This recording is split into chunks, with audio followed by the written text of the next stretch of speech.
como profesional no nos daba como como de alguna manera no completaba esa vocación que nosotros habíamos encontrado pues en el servir a los demás y decidimos cofundar esta empresa que hoy es indeleble, que tiene un propósito superior de pues transformar para dejar huellas. Nosotros decimos que dejamos huellas en las personas para que las personas dejen huella en el mundo y en ese ejercicio hoy nos dedicamos a desarrollar capacidades para la sostenibilidad, desarrollamos estrategias, proyectos a través de diferentes líneas de negocio, pero con un componente muy importante y es que nosotros abordamos la sostenibilidad desde la visión del triple impacto, sí, social, ambiental y económico, pero hacemos un énfasis súper importante en el trabajo con el ser humano como centro de la transformación.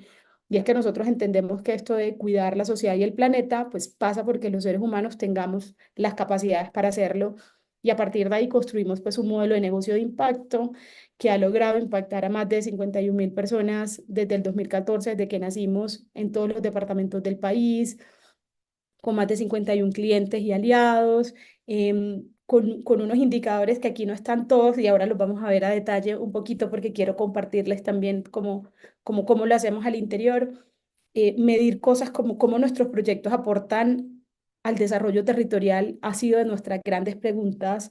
Entonces, cómo nuestros beneficiarios nos perciben. Además, hemos tenido la oportunidad de trabajar, pues, exportar nuestros servicios a México, a Guatemala, y hoy con una apuesta muy importante del año pasado de llegar, pues, al mercado sudafricano, gracias a una alianza con ProColombia y el Fondo Mujer. Además, pues somos empresa B certificada desde el 2019, hacemos parte de ecosistemas como la Andy del Futuro, y hemos recibido pues un par de reconocimientos que acompañan pues como esta gestión a lo largo de los años. Em, y de alguna manera, cuando nosotros llegamos y miramos como todas esas cifras, pues nos llenan de mucha emoción, pero también ha sido una reflexión interna durante muchos años de entender qué entendemos nosotros como impacto y para qué hacerlo. Y creo que el éxito que también ha tenido Indeleble en estos años es nunca conformarse como con una visión estática, porque también vemos en este mundo que la gente habla mucho de impacto, no, es que yo quiero generar un impacto, pero cuando se trata de hacer las preguntas profundas sobre qué entendemos como impacto, muchas veces nos quedamos en unas, diría yo, como en unas cosas muy superficiales y no vamos como a lo profundo. Entonces, un poco para contarles, nosotros hemos entendido, ¿cierto? Pues que impacto efectivamente es una estrategia, ¿cierto? Es una estrategia que permite evaluar nuestro valor, el valor que como compañía entregamos a la sociedad. Otra vez, a través de nuestros proyectos, a través de cómo acompañamos a nuestros clientes, pero también a través de las decisiones que tomamos, ¿cierto? Y que esto definitivamente necesitamos evidenciarlo a través de indicadores, ¿cierto? De tener procesos de mejora continua, de poder mejorar nuestras estrategias de comunicación a esos grupos de interés y que definitivamente en nuestro caso, que nosotros acompañamos a clientes cuando decimos que los temas de medición son súper importantes, no puede ser solo hacia afuera, también tiene que ser hacia adentro.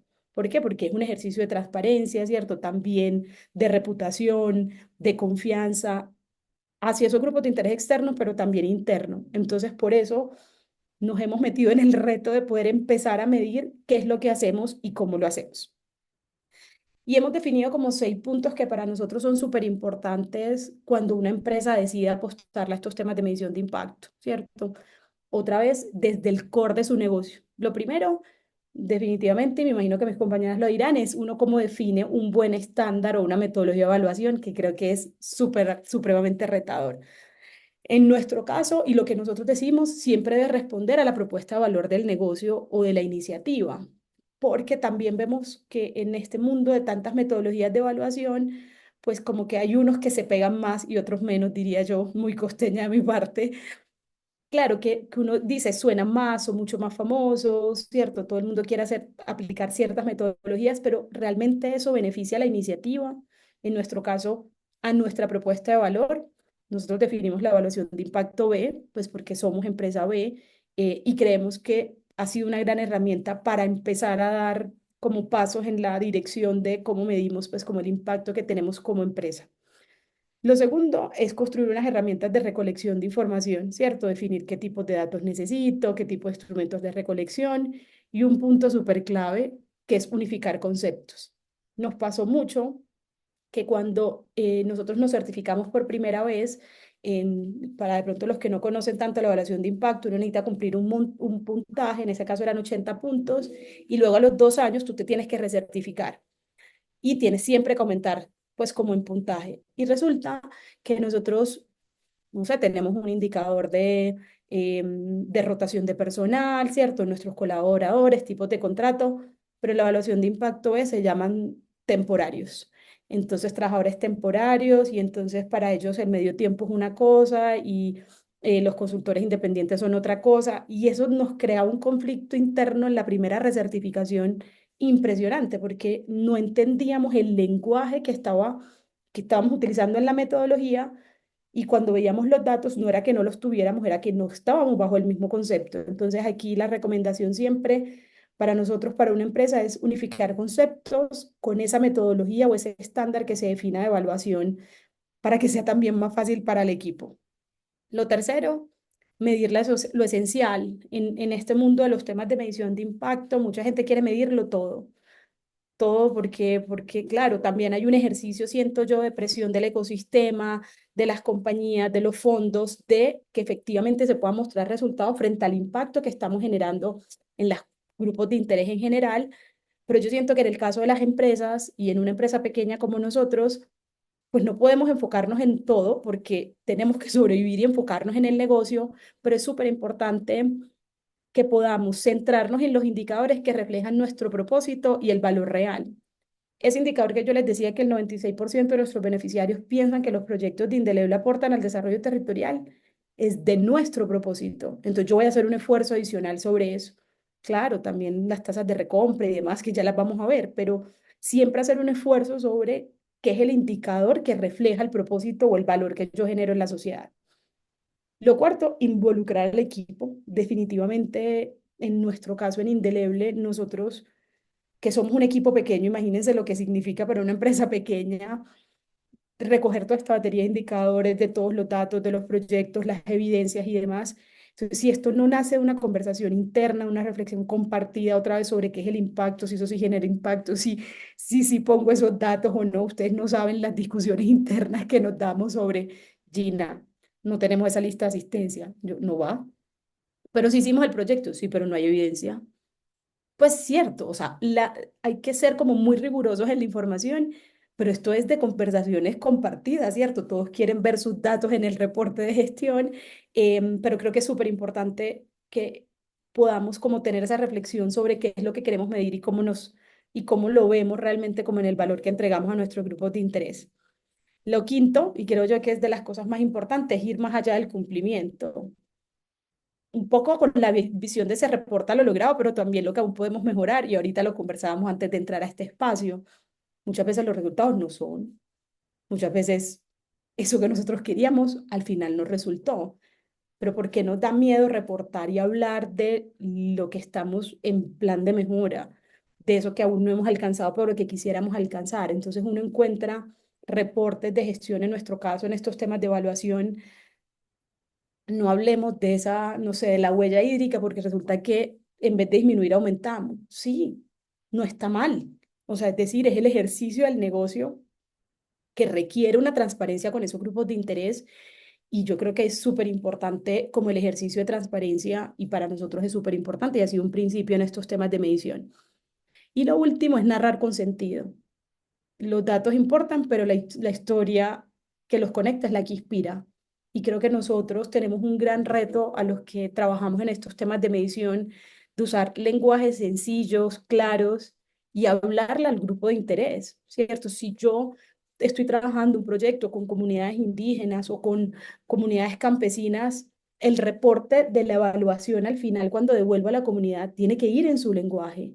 Maravilloso que nuestro financiador o el ejecutor del proyecto necesite esos datos para sus fondeadores y demás, pero no olvidar para quién estoy reportando, para quién estoy evaluando. Y en nuestro caso, pues Indeleble reporta a sus grupos de interés, pero también desde su propósito. Entonces no pierde como esa esencia.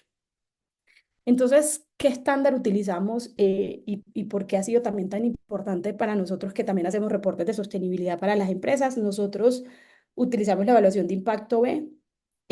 Nosotros llevamos una certificación y dos recertificaciones.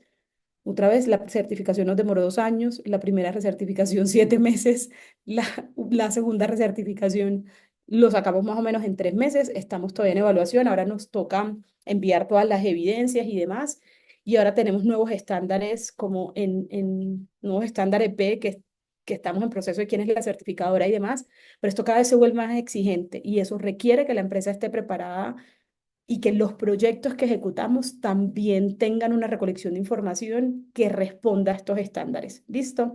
Nosotros reportamos sobre 5 asuntos: comunidad, medio ambiente, gobernanza, trabajadores y clientes. Y clientes está subrayado porque nuestro modelo de negocio de impacto es clientes. ¿Listo? Cuando uno coge el estándar de evaluación de impacto, define un modelo de negocio de impacto. Eso es súper importante. Y a partir de ahí pues tu modelo de negocio de impacto es quien más tiene preguntas sobre más, donde más tienes que responder. Es decir, Indeleble ayuda a sus clientes a generar un impacto positivo en la sociedad y el planeta.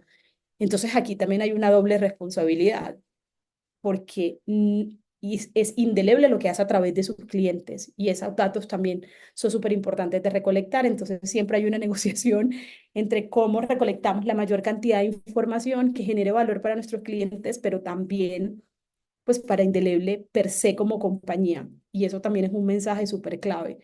Uno no puede, otra vez, decirle a las empresas, en nuestro caso que somos una empresa de servicios, apueste por la sostenibilidad, apueste por la generación de capacidades, si hacia el interior no tomamos decisiones que soporten eso, y es lo que hemos venido haciendo en los últimos años, del cual además nos sentimos muy orgullosas, porque nosotros decimos que otra vez uno hace las cosas cuando es pequeño y cuando es grande. Yo no necesito llegar a tener los millones de utilidades para tomar decisiones de inversión, las tengo que hacer hoy. Yo no quiero ser carbono neutral cuando tenga una operación imposible de medir, quiero ser carbono neutral hoy, que puedo tomar decisiones conscientes de mi operación, los riesgos que eso implica y luego seguir haciendo reducción sobre eso. Entonces, Indeleble tiene hoy una meta de ser carbono neutral. Todos los años tomamos decisiones cuando repartimos utilidades de unos porcentajes en temas de inversión social y son las decisiones que yo creo que tomamos las empresas, pues que queremos como trabajar sobre esto. Hemos trabajado mucho en no solo construir buenos instrumentos de recolección de información, de tener información organizada, sino también en cómo lo mostramos y cómo lo monitoreamos. Entonces aquí les quiero mostrar un poco nuestro tablero de indicadores interno, además, esto no es externo, quiero, no sé si Santi me confirma si eso se ve en pantalla completa. Ya, ahora sí, Sí, listo. además Entonces, nos traes primicia. maravilloso. Entonces, este es el tablero de control en Power BI de Indeleble, ¿cierto? Nosotros, y esto se le muestra a todos los empleados y a nuestro grupo de interés y está publicado en nuestra página web, es decir, esto es para todo el mundo. Y creo que ha sido una forma también de motivarnos. No sé si a ustedes les pasa que cuando uno ve esos cuadros de Excel, otro tipo de herramientas, es como, ¿y esto qué significa? ¿Esto sí tiene algún sentido? Entonces, bueno, el color es importante, ¿cierto?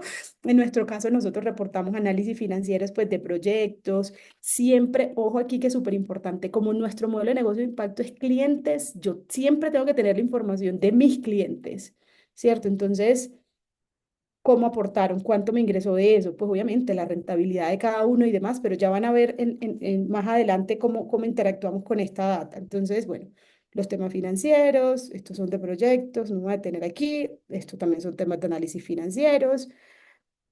Aquí tenemos, perdón, aquí tenemos los temas de proveeduría responsable. Entonces, otra vez, ustedes ven datos y dicen, Gina, pero pues es que eso no es tan alto. Por ejemplo, en el 2024 listo, trabajamos con 116 proveedores, pero solo tenemos data de 14. Sí, no importa, ahí vamos, ¿cierto? Es decir, yo tengo que hacer un ejercicio de poder consolidar información y evidencia que me permita ir reportando. Lo tengo que tener, ojalá lo tuviera todos los 116 que logramos, mentira, 116, no, vamos a verlo aquí en el tablero, 106, ¿cierto? Yo inventando aquí sumando cuando tengo el tablero del indicador aquí, pero porque es Gina, súper 5 minutos. importante. Ay, Dios, no me digas. Bueno, listo, voy a pasar rápido sobre esto. Bueno, esto igual solo para contarles como ¿Cómo lo hacemos? Por ejemplo, aquí esto me encanta porque como nuestro modelo de negocio de impacto es clientes, miren que yo aquí lo que le puedo decir a Confama es, usted conmigo en el 2024 impactó 10.000 personas en estos géneros, sobre este tipo de población. Es decir, también mostrar los datos de interés al público es súper importante. Eso era lo que les quería como mostrar. Aquí también lo mismo. Entonces, si yo trabajé con un privado sin ánimo de lucro, decirle, ¿saben qué? Todos los privados sin ánimo de lucro que trabajaron con Indeleble trabajaron sobre estos ODS con este tipo de poblaciones, normalmente trabajan con personas de bajos ingresos, es decir, tener súper claro a quién le estoy hablando y por qué le estoy hablando de ese dato. No voy a alcanzar a hacer toda la presentación, Santi, ya te digo, pues desde ya, da un minuto y vuelvo a poner esto en pantalla completa.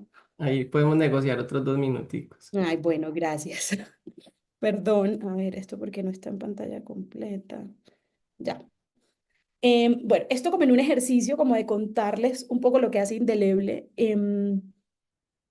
Y aquí quiero como centrarme en esto, como de estos mitos y realidades. El tablero de control, si lo quieren navegar, está en nuestra página web, pero solo como es el ejercicio riguroso que uno debería trabajar como empresa para mostrar los datos de impacto que genera. Y claro, puede ser que muchos de esos datos sean simplemente de la operación. Ahí vamos, ¿cierto? Es decir, no lo tenemos todo resuelto, pero el camino está, hay un estándar que nos respalda, hay una metodología a través de eso. Y quería como hacer este paralelo cuando hacemos temas de medición, que siempre hay como unos mitos, unas realidades frente a esto. Lo primero es que esto es súper complejo, ¿cierto? Que solo es importante para los socios. En nuestro caso, por ejemplo, construir estas herramientas de medición, imagínense lo que es para un aliado decidir, yo no sabía que yo estuve en todos esos departamentos con ustedes y que el género que más impacté fue el femenino y que además fueron estos rangos de grupos etarios. Uno manda eso en un informe, pero no es lo mismo visualizarlo en un tablero de control que además es público para todos los grupos de interés y también la información que le entregamos al mercado. Cuando nosotros que trabajamos en estos temas sociales, uno de los retos que tenemos es que el mercado tiene poca información sobre los temas sociales. Indeleble quiere hacer un énfasis sobre eso, ¿cierto? Pensar que solo es útil para grandes organizaciones, otra vez aquí hay una muestra de que no. Em, el reto más grande, los impactos son inmediatos, ¿cierto? ¿Quién de nosotros no ha tenido el reto sobre medir cuál es el horizonte de tiempo para pensar cuál es el impacto que va a generar? Entonces, otra vez, esto va más allá de los resultados inmediatos y necesitamos montar en el bus a todo el mundo a entender que el impacto es de largo plazo y que tenemos una responsabilidad con eso, y que no está mal medir esos resultados que hoy vemos iniciales, pero que importante también verlo pues como en el largo plazo. Esto de que los resultados pues son solo cuantitativos, claramente vemos estos análisis cuantitativos y cualitativos detrás como con un alto valor.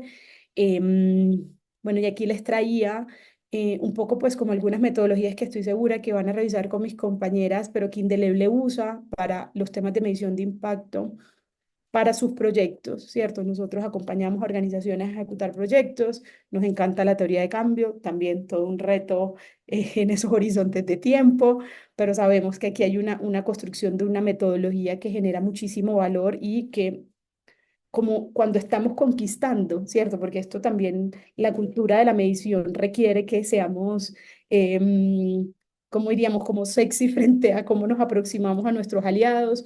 La teoría de cambio creo que es muy atractiva. Claramente los temas de SROI, que ahorita lo conversábamos, ¿cierto? Medir y comunicar la asignación de valor monetario de esos efectos sociales, ambientales, económicos es muy importante y ha sido como cada vez toma más tracción, eh, pero es compleja, ¿cierto? Y creo que ahí también hay que hacer como mucha pedagogía frente a si son prospectivos, evaluativos y poder llevar como a las personas que deciden qué tipo de metodología o qué tipo de estándar quieren evaluar, poder contrastar sobre cuál sería mejor para el proyecto en el que estamos midiendo.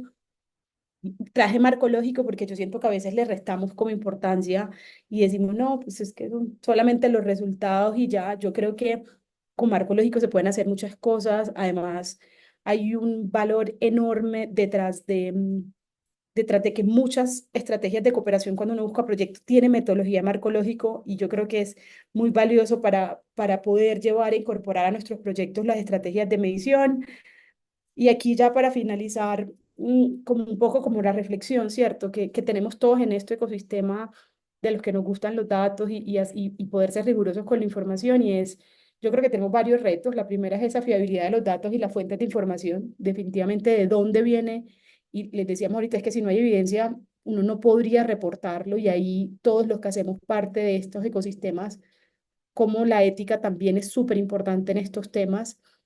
Lo otro, definitivamente esto tiene un costo, hay que invertir recursos y necesitamos que sean recursos responsables para que esto no sea lo último que pase y la última decisión, sino que se planee desde el principio, como hablábamos ahorita con Erika. El tema de los grupos de control, que es un reto, el tema de atribuciones del impacto generado por X o Y proyecto, es un tema importante a discutir y creo que es súper importante tenerlo dentro de los retos que presenta la medición de impacto, la consolidación de esa información, a dónde la metemos, cómo la visualizamos, eso no puede seguir estando simplemente en un Excel que solo una persona sabe y ahí pues ya hay más plataformas tecnológicas y demás. Para los que no tenemos muchos recursos, seguir haciendo Excel, Power BI puede conectar algunas cosas. La falta de estandarización en los métodos de medición, todavía tenemos un montón de subjetividades frente a los ejercicios de medición y creo que no los dejaremos de tener, pero creo que ahí hay un ejercicio que hay que revisar.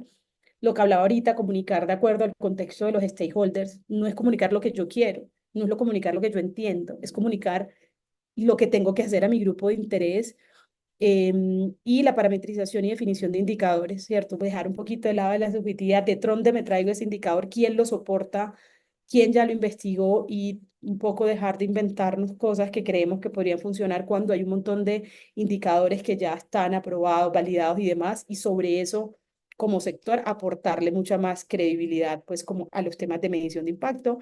Y bueno, ahí hay como unos recursos adicionales que estoy segura que Santi luego les compartirá. Los dejo pues como con esta frase que creo que también es mucho como de medición de impacto y que es una frase que uso indeleble y es, pues, ¿qué pasaría si tú y yo logramos que uno más uno sea mayor que dos para generar una gran transformación? Y es que cuando hablamos de impacto, siempre tenemos que lograr que esas acciones que estamos haciendo pues se multipliquen y es parte pues de las acciones que hace indeleble a través de lo que hace en su negocio. Así que bueno, muchas gracias. 22 minutos, muy bien. Gracias, Gina. Gracias. Yo me quedo con algo que mencionaste por ahí de lo sexy que tiene que ser también la evaluación y el dato, ¿cierto?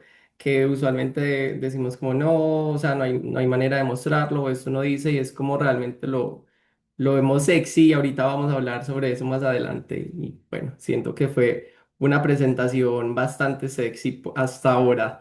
Vamos a Maravilloso. continuar. Con Jennifer. Jennifer nos acompaña desde la corporación Fomentamos. Bueno, voy a compartir por acá la pantalla. Bueno, muy buenas tardes, cordial saludo, muchísimas gracias por Bienvenida. esta invitación. Bueno, mi nombre es Jennifer Pinto, yo soy la líder de expansión nacional de la Corporación Fomentamos.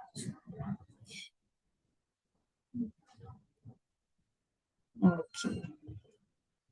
Listo, Fomentamos es una corporación nacional que ya tiene 22 años de existencia. Nace con la necesidad de cómo se juntaba en el año 2000 tanto el sector cooperativo como el sector solidario con todas las organizaciones de base social de la ciudad. Y era identificando una problemática que se venía evidenciando precisamente desde ese mismo año 2000, el tema del flagelo del gota a gota, el paga diario, ¿cierto? A través de esas rentas criminales. Y bueno, sabemos que la regulación en Colombia en el tema de superintendencia financiera y super solidaria no permite que una persona que tenga castigos de cartera, reportaje en centrales de riesgos, un micronegocio, que no cumpla con todos los requisitos que como tal se requieren desde la capacidad de pago, endeudamiento y alcance, puedan acceder a los sistemas tradicionales de crédito. Lo más latente que encontraba la persona era que el famoso pagadiario gota a gota. Y ahí es donde todas las cooperativas y estas organizaciones empiezan a hacer un estudio, qué alternativas traer al país para combatir ese flagelo. Y se encuentra la experiencia de Yunus en la India, que en el año 76, a través de los colectivos rurales de mujeres, fabricaban unas canastillas, las vendían y eso convertían en unos créditos autogestionarios. De hecho, pues en este gobierno, cuando se habla de todo el tema de la economía popular, la experiencia de Yunus a través del Banco de Independientes que logró crear en el año 83 es lo más relevante para poder hablar de todo el foco de la economía popular. Y también con la experiencia en el año 84 también de John Hatch, cuando empieza a aperturar estos países de América a través también de la banca comunal. Con base en esas dos experiencias es que precisamente nace Fomentamos, gracias a Confiar Cooperativa Financiera, la Fundación Confiar, a Cotrafa Social, a Vivir los Olivos, a Cotramed, a Coservinal, Covelen, el IPC, la Escuela Nacional Sindical, la Corporación Vamos Mujer, Innovación, bueno, muchas otras, Isamor, gracias, muchas otras entidades que son dueñas de esta entidad. En el diseño y el enfoque de la evaluación, pues fomentamos su banca comunal. En Colombia la llama círculos solidarios. Los círculos solidarios son ese espacio de mínimo 10 personas que se reúnen todas del mismo territorio, del mismo barrio, de la misma localidad, de la misma comuna, que se juntan para crecer bajo unos principios primordiales que son la solidaridad, la juntanza, el apoyo mutuo, la fraternidad, y que empiecen a ser como si fuera una cooperativa asociativa en el territorio pequeña, pero que va sosteniéndose hasta tener un tope máximo hasta de 50 integrantes, cada uno con un pequeño emprendimiento. ¿Qué es lo que buscamos? Pues nuestro foco, nuestro nicho, nuestra manera de atrapar a la gente es con un crédito, una finanza solidaria. Pero lo que buscamos a través de este portafolio integral es hacer cohesión y tejido social en los territorios. Un programa que también suma a la paz urbana de los territorios y también a la salud mental de la población. Este programa, a través de esta banca comunal, pues como toda organización comunitaria, tiene una junta directiva. Entonces, precisamente llevamos al empoderamiento de los territorios, donde ellos tienen un director, un subdirector, que es como el secretario o secretaria que hace las actas de la reunión, un tesorero, unos coordinadores. Ellos son los que deciden qué sucede en el grupo, a quienes integran, cuáles personas no pueden continuar porque haya incumplido algunos de los acuerdos establecidos, tienen sus reglamentos internos, tienen toda una papelería en la cual a ellos ni 50 pesos se les puede perder, aprenden a hacer todos estos ejercicios contables. Nosotros, ¿a qué población como tal llegamos? A estratos 1, 2 y 3. De hecho, del 100% de nuestra población, que son más de 25.700 personas, el 80% pertenece al estrato 1 y 2, solamente el 20% en el estrato 3. Trabajamos con ese independiente, que ese nicho, a veces el tema de la economía popular queda corto, porque es que la señora ama de casa, que vende los catálogos desde su casa, que hace los comestibles, que hace bisutería, que el confeccionista, que el barbero, que la que vende los tintos, la chaza, etcétera. Es muy amplio, no solamente es el de la economía informal o ambulante, no, es mucho más grueso porque son muchos más los emprendimientos que también se suman desde el hogar, desde los mercados en línea, etcétera. Llegamos a esa población reincorporada, pospenada y a víctimas del conflicto.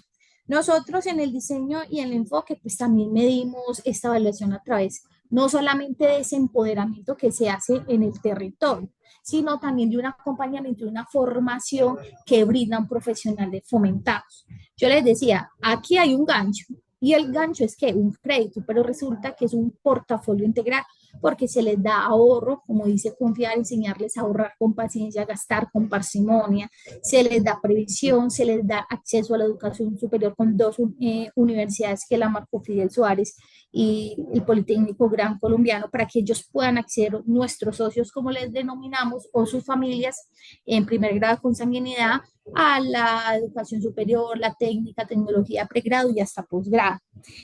Nosotros manejamos también unas metodologías mixtas, ¿cierto? Porque sabemos que la economía popular pues se integra de un nicho muy amplio. Entonces tenemos el productor, el agrícola, el campesino, el comerciante, el negocio de servicios. Entonces lo que buscamos es poder integrar, pero antes de esa integración nosotros hacemos un diagnóstico, que sería la siguiente plantilla, Santi, gracias. Es una caracterización inicial, y si bien no hacemos una caracterización final, lo que sí mantenemos eh, es la que acabas de pasar. Esa es. Gracias, Santi. Lo que sí hacemos es que mantenemos constantemente activadas las rutas desde las mismas universidades para que empecemos a hacer esos desarrollos y esas investigaciones. Entonces, antes de nosotros darle el servicio tanto del crédito, el ahorro, la previsión, capacitación y la educación a través del acompañamiento continuo, enseñamos a la gente antes de eso un proceso de 6 sesiones en la cual las formamos y les enseñamos, bueno, cuál es su emprendimiento, para qué vamos a prestar, cómo lo vamos a hacer, realmente cuál es la inversión que se necesita para tu emprendimiento. Hacemos ejercicios teóricos prácticos, más prácticos, para que ellos determinen si realmente su emprendimiento, si está generando unas utilidades necesarias para el tipo de crédito que va a solicitar. Entonces es un acompañamiento casi que personalizado con estas 25.700 personas para llevar también sus emprendimientos, a soñarlos y llevarlos, como se dice, al siguiente nivel. Nosotros desde los territorios pues contamos con 200 facilitadores, que son los que van a los 13 departamentos, descargan la información, acompañan los círculos, hacen ese diálogo de saberes de capacitación con todas estas personas. En el tema de los resultados y evidencias claves, pues fomentamos en la siguiente plantilla eso, Santi. Lo que buscamos es la reducción, sí o sí, del gota a gota. Si bien no lo vamos a contrarrestar en un 100%, sí trabajamos para que realmente la población pueda mejorar la calidad de vida y las de sus familias. Hace poco la Universidad de AFIT y el Politécnico Gran Colombiano, del 100% de la población, nos tomó una muestra del 28%. Estamos hablando de 5.920 personas. Y dentro de ese impacto medían, bueno, cuántos pagadiarios tuvieron, cuántos créditos ilegales, y de esos cuántos ya no están. Pues, oh sorpresa, el 85% de la población ha reducido el tema del gota a gota. Y de hecho, la medición ha mejorado el 60% de sus ingresos. Claro, porque si trabajamos con personas de la economía popular, de la economía de la subsistencia, del día a día, que pagan la pieza, que tiene la chaza, que tiene que comprar el diario, que tiene que sostener sus hijos, ¿cómo va a pagar un crédito al 20% con tasas superiores al 744% efectivo anual? Es desbordante. Claro, y por eso decimos que la población cada día está más empobrecida.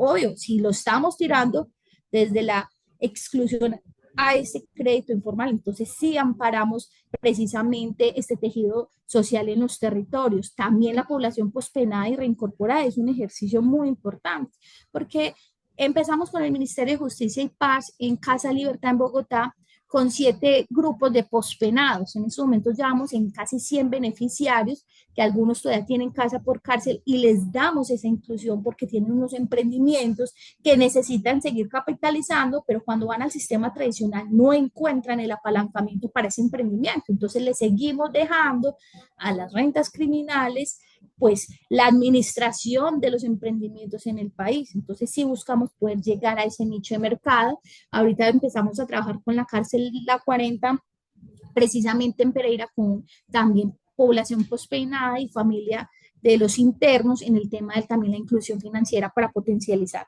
sus emprendimientos.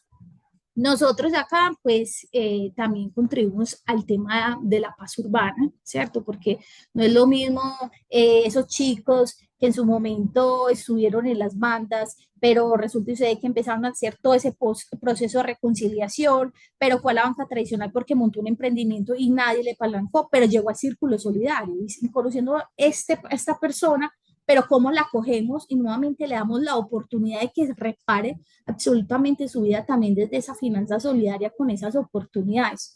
Nosotros aquí potenciamos dentro de los objetivos del desarrollo sostenible, aplicamos a 6. Uno que es el fin de la pobreza, el hambre cero, la educación de calidad, al trabajo decente, a la igualdad de género, a la reducción de las desigualdades y las alianzas para lograr los objetivos. En los aprendizajes, desafíos y adaptaciones, muchos aprendizajes. El más valioso fue sentarnos hace 22 años y sentar la comunidad a volver a creer en el otro, a llevar a la gente a soñar como se formaron los barrios de Medellín, al convite, de volverlo a hacer juntos, de unirnos, de crear masas, fuerzas, de hacer economía circular en los territorios. Entonces fue un aprendizaje, wow, extraordinario, entendiendo los contextos, que no es lo mismo sentar una persona en Medellín, que es de pronto más cálida, más colectiva, más asociativa, a llegar a otros territorios en los cuales son totalmente individuales, pero soñemos juntos, vamos a darnos la oportunidad. Esto es un ejercicio muy interesante, porque resulta que aquí nosotros nos toca adaptarnos a otras situaciones. Hablamos de un emprendedor de la economía popular, pues que todos los días trabaja, que en su chaza le genera una utilidad, pero también hablamos del productor, del agrícola, el campesino, que por decir saca su papa cada 6 meses, pero tiene que pagar una cuota, en el ejemplo de la banca tradicional, a 30 días. ¿Cómo lo hace? Por eso hay tantos siniestros de cartera, porque realmente se sigue habiendo exclusión, teniendo en cuenta que hay tantos programas también nacionales que permiten que puedan acceder, pero no han sido adaptados. Nosotros sí tratamos de estar como al día y conociendo el contexto tanto cultural, territorial, de emprendimientos sociodemográficos, para que el emprendedor podamos satisfacer esa necesidad y no volverlos a llevar a esa misma exclusión ni mandárselos, decirlo así abiertamente, al gota a gota. ¿Cómo lo abordamos? En la siguiente plantilla, bueno, con un acompañamiento psicosocial y pedagógico. Ese acompañamiento psicosocial y pedagógico lo hacemos muy desde el territorio con los profesionales. Hay un área que es precisamente el área de saberes y experiencias de la corporación, que es la que se encarga de toda la investigación cultural, ambiental, de las economías sostenibles, etcétera, y desarrolla según las necesidades de todos los territorios las capacitaciones y las adapta a cada contexto, y también en ese trabajo que se le hace a los profesionales. Porque si nosotros a ellos les tenemos desde gestión humana, un programa que se llama Apoyo al Apoyo, porque también nuestros profesionales, en promedio un promotor tiene casi 30 grupos, es decir, más de 700 personas, las cuales se encuentran cada 15 días en el territorio, y obviamente él se va a cargar con todos los problemas, no solamente del círculo, de sus necesidades, desde el crédito, desde la cartera, desde el ahorro, sino que como hacemos lazos de unión, también la necesidad de un socio convierte en la nuestra. Entonces también para que ellos vayan haciendo como todo ese ejercicio, esa catarsis de descargar y poder también seguir canalizando el ejercicio en el territorio. Mantenemos una escucha activa con las comunidades, claro, porque es importante seguir satisfaciendo esas necesidades. Cuando fomentamos inicio a nosotros, el método del crédito es que presta a 12 semanas, 3 meses, es decir, 4 créditos en el año. Hay gente que dice, pero venga, y ese crédito, ¿por qué así? Porque desafortunadamente el pagadiario en eso fue inteligente y él sabía que una persona de la economía popular que trabaja de lunes a viernes o de viernes a lunes no le da para pagarle a la banca tradicional un crédito a 30 días, porque es que son las dinámicas de que todos los días ellos van a tener dinero, o algunos que lo manejan cada 15 o mensuales, entonces es más fácil sacar y retornar semanal según la condición y el sistema que tiene en su emprendimiento. Por un lado, uno.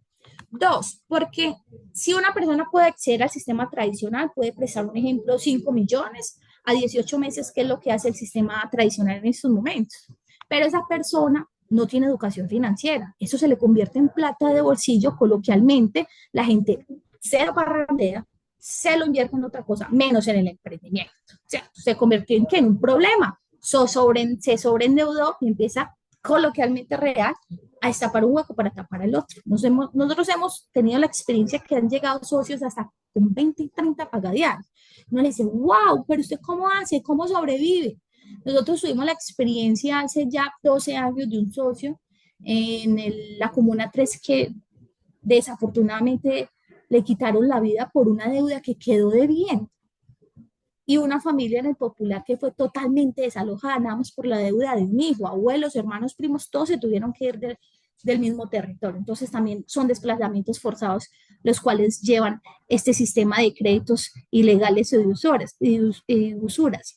En el tema de intercooperación, pues buscamos cómo mantenernos en constante comunión, decirlo así, con otras entidades que son expertas en los temas. Por decir, en estos momentos estamos esperando una transferencia metodológica que nos quiere brindar, en este caso de Jardin, que es también una organización canadiense con presencia en 16 países en todo el tema de banca y fortalecimiento de redes comunitarias, de cómo seguir nosotros preparándonos para seguir llegando al productor. para seguir llegando al campesino, para seguir llegando a otras necesidades, a otras regiones étnicas, cómo seguimos trabajando con los resguardos indígenas, o sea, culturalmente también cómo adaptamos nuestro sistema a llegar a más territorios. Jenny, Eh, 5 minuticos. ok, en el uso, resultado y sostenibilidad, pues los hallazgos son encantadores porque seguir adaptando nuestra metodología y las necesidades del territorio a las capacitaciones, eso hace que la gente se conecte y se mantenga, enseñar a manejar cómo separar sus gastos personales del emprendimiento, pero también de los del negocio, cómo seguir haciendo economías circulares a través de que, bueno, tú vendes las arepas, no sigamos yendo al gran almacén de cadena, sino que fortalezcamos muchachos y todos sigamos comprándole las arepas a Doña Rosa. Entonces, eso lo hacemos. Incidimos en políticas locales, departamentales. Claro que sí. De hecho, nosotros estamos por decir en Antioquia la mesa, lideramos la mesa económica de economía social y solidaria del departamento, al igual que de la alcaldía y así en los otros territorios, con el GIFEN a nivel nacional en el tema de cooperación y muchos otros más. Eso nos ha permitido que entre esas alianzas estratégicas, pues llevamos 21 años manejándole a la alcaldía de Medellín la Secretaría de Desarrollo Económico con el Banco Distrital, antes lo que fue el Banco de los Pobres, Banco de las Oportunidades, ahora con el Ministerio de Comercio, Industria y Turismo a través de Impulsa Colombia, que precisamente se busca este año llegar a 6.000 familias y emprendedores en todo el territorio, donde tenemos pues esta cobertura. También con las cooperativas, seguir fortaleciendo que lleguen muchas más a unirse. Ahí en estos momentos estamos negociando con otras cooperativas, tanto de ahorro y crédito como financieras, para que sean socias de Fomentamos. En el tema de cooperación internacional, tuvimos la oportunidad con una de nuestras entidades aliadas, que es Vamos Mujer, cooperar un proyecto desde ONU Mujeres en el año 2020. En estos momentos estamos con la Unión Europea a través de En Pro de Paz y Fusoan y Ansenred, haciendo el tema de inclusión y educación financiera para el Samana Norte y el Magdalena Medio, que sabemos que es uno de los focos más complejos en estos momentos del departamento, para toda esa población víctima del conflicto armado y también muchos reincorporados que están gozando de esta articulación. Y en términos de sostenibilidad, muchos, ¿por qué? Porque usted tener 22 años, una persona en un círculo solidario con los cargos de la junta directiva, ellos mismos llevando el empoderamiento y viéndose en cada 15 días, eso dice que valoran primero la oportunidad y que los círculos solidarios, si bien el factor común denominador que los reúne es un crédito, terminan siendo, son familias.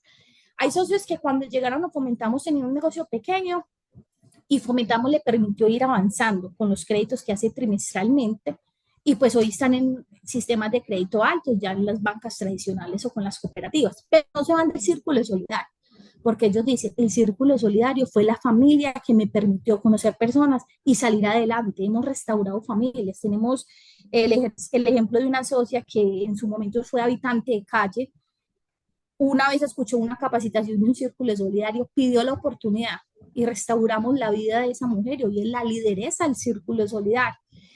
En las elecciones pasadas de las JALES y de las juntas de acción comunales, pues muchos hoy de los que son los ediles y las edilas del territorio son las mujeres y los hombres del círculo solidario. Cuando hablamos de que cerramos también esas brechas de género y desigualdades, el 81.4% de nuestra población son mujeres precisamente. Y estamos construyendo observatorios de inclusión financiera territorial, porque monitoreamos y civilizamos el impacto. Pues claro, usted decir que durante 22 años Fomentamos ha desembolsado más de 422.000 millones colocados en la banca comunal.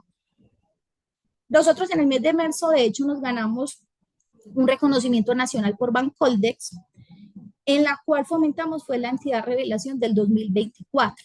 Y resulta que nosotros cerramos en 58.000 millones de pesos en 85.700 operaciones de crédito, lo cual el indicador de mora al cierre del 31 de diciembre solo fue el 2.5, superior a 15 días. Los mismos bancos tradicionales que estuvieron en este evento de reconocimiento no podían creer cómo lo hicimos con gente que está reportada, que tiene micronegocios, que todos son de la economía popular, que no tienen oportunidades en los sistemas tradicionales, cuando el microcrédito en Colombia cerró en el 7 al 10%. Entonces, la gente de la economía popular, cuando se junta, cuando aprende a cooperar, a administrar su propia cooperativa, sí puede lograr tener oportunidades desde el sistema tradicional. Entonces, lo que buscamos es seguir haciendo cohesión, tejido social en los territorios a través del empoderamiento con unos servicios que más que las personas necesiten un crédito, necesitan ese un acompañamiento y eso es lo que hace precisamente fomentamos, y nosotros siempre decimos, fomentamos son pequeños préstamos, pero son grandes beneficios. Gracias, Jenny, bastante inspirador. Cuando yo recibí tu correo, debo aceptar que no conocía la corporación y también leer lo que hace y que estén hoy acá como una organización colombiana de impacto, pues ya creo que todos y todas lo escucharon también porque está aquí. Ahorita vamos a conversar más sobre ello y muchas gracias, Jenny. Estoy muy A ti, emocionado. muchas gracias. Gracias. Listo, ahora nos acompaña Erika Vitrago, hace parte del equipo evaluador de Teatro Mayor Julio Mario Santo Domingo. Bienvenida, Erika, y todo tuyo el espacio. Gracias, Santiago, y gracias, compañeras, por ese inicio tan chévere. Yo voy a compartirles un poco acerca de un programa y cómo se ha construido ese proceso precisamente en términos de la evaluación. Es un programa del Teatro Julio Mario Santo Domingo que venimos acompañando desde una consultora que se llama Measurement Matters. Les compartiré más sobre ella. Voy a compartir pantalla. Me cuentan si se puede ver. Santi, tú Está me dices. cargando. Listo, ya podemos ver. Listo, me parecería chévere de pronto si al final en algún momento hay preguntas o comentarios. Es también el propósito, yo creo, de compartir un abrebocas de lo que viene siendo esta propuesta que he llamado para hoy evaluar para transformar, precisamente por el enfoque que tiene muy ligado a una evaluación no experimental. Entonces también el reto que significa pensar una evaluación no experimental más desde lo cualitativo y qué significa esto en los procesos de evaluación. Entonces me gustaría poder tener una ruta en esta conversación para que podamos situarnos en términos de lo que es Teatropedia, conozcamos un poco acerca de esta propuesta de creación de contenido audiovisual del Teatro Mayor y también compartirles un poco acerca de su propósito social y cultural, que es finalmente el que enmarca tanto esta propuesta como otras dentro del teatro, cómo se construye el sistema de evaluación en términos de esos pasos, creo que muy en la línea de cómo lo compartía Gina, de esos pasos que hemos seguido, que también ha sido un proceso colectivo dentro del equipo del teatro y finalmente darles un poquito de eso que son mis visiones, aprendizajes del proceso, que siento profundamente le contribuye bastante a lo que viene haciendo Teatropedia y el efecto que finalmente quiere generar tanto en el grupo de maestros como en niños y niñas. Entonces les cuento un poco qué es Teatropedia. Particularmente cuando yo lo conocí, me llamó muchísimo la atención porque pues lo primero que hice fue ir a buscar cuál era este contenido audiovisual que se estaba creando y pues puntualmente en términos prácticos para las personas que tengan niños y niñas, son contenidos audiovisuales educativos en relación al arte. ¿Qué es el arte? ¿Qué es un teatro? ¿Cómo podemos aprender y desarrollar habilidades socioemocionales de otra manera? Entonces, acá yo les traigo como un poquito del objetivo de la propuesta y qué vendría siendo exactamente Teatropedia si lo definiéramos en términos puntuales. Es una propuesta dirigida hacia lo cultural, lo educativo y lo curricular, es decir, nace desde el teatro, aprovecha el ecosistema del teatro, pero se piensa trasladar a la escuela precisamente para vincular al docente en ese ejercicio de su práctica y cómo finalmente puede utilizar todo este contenido en una sesión de clase o dentro de su malla curricular. Está pensado para un proceso de entrenamiento, un proceso de entrenamiento que le permita primero al docente incorporar este conocimiento y luego llevarlo al aula y finalmente poder generar un cambio en la manera en la que los niños y las niñas interactúan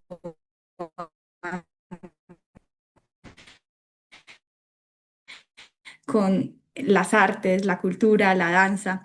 Entonces, puntualmente puedan ver en algún momento, se van a dar cuenta que son videos cortos, audiovisuales muy agradables